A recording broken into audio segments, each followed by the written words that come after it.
But if this was your only bike, it's a terrible fucking choice.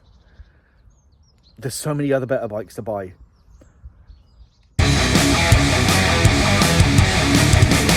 thought after yesterday's besmirching the good name of my Ducati Monster in a short, I'd do it the justice of giving it an actual review.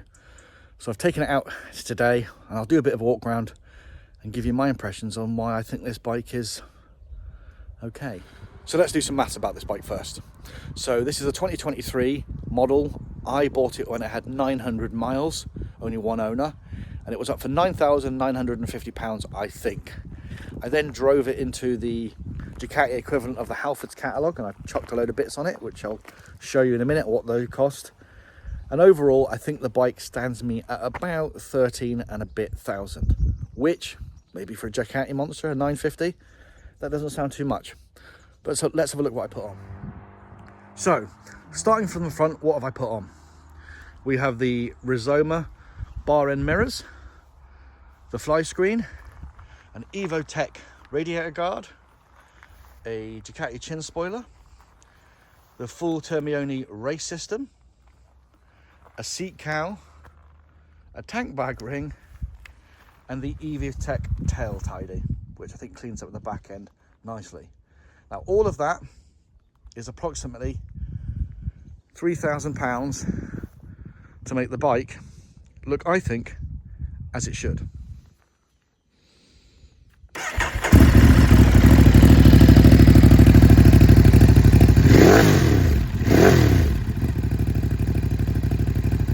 Now, from the other side, you can see here I also put on a gold link chain, which is very nice.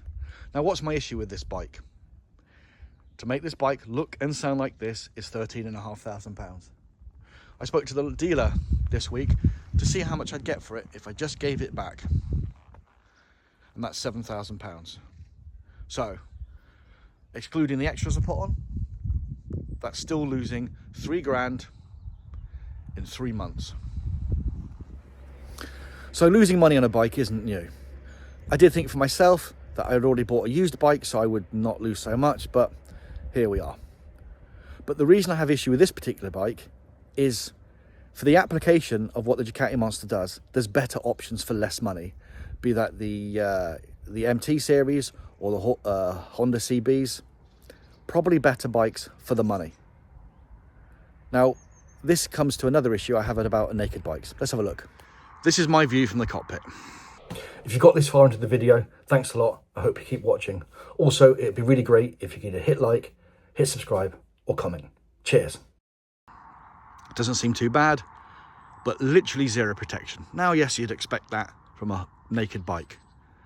But unless you're just buying this bike to be used on high days and Sundays, you couldn't commute on this bike in any reasonable comfort in any distance. Now, the Ducati, whilst having incredibly silky smooth quick shift at low speed, it is a bag of nails. The engine rattles like hell and is very, very lumpy and quite uncomfortable to ride. I will say, for day-to-day riding, those front brakes are phenomenal. And as this Ducati is owned by Audi now, we have cool strobing lights. And that's the issue. Front brake, strobing indicators, and an exhaust system are the things that make this bike good, not the bike itself. So what's my issue? I'm lucky enough to have this as my second bike, and as my second bike, I put it only just in the category of it's perfectly fine. But if this was your only bike, it's a terrible fucking choice. There's so many other better bikes to buy. More reliable bikes, more comfortable bikes, bikes with more protection, cheaper bikes. Now, the Ducati name does mean something, and I had the previous model for this, and the 821 was a nicer bike. It rode more like a Ducati. This does not ride like a Ducati anymore. There is one type of road that I found this bike works well for me. And if you can find an A road that's a bit twisty, that allows you to sit in about third or fourth gear between 40 and 60 miles an hour, this bike does do very well. But it makes it a unicorn bike, because how often are you going to find yourself on that road on any given day? I filmed the previous video with the seat height, which I'll show in the corner now so you can see what it looks like. But overall, whilst this bike is very pretty, whilst it sounds lovely, whilst it does get a bit of attention, I wouldn't recommend anybody to buy it. And if I'm honest, I wish I didn't have it myself. But we are where we are. So, Ducati Monster 950 plus.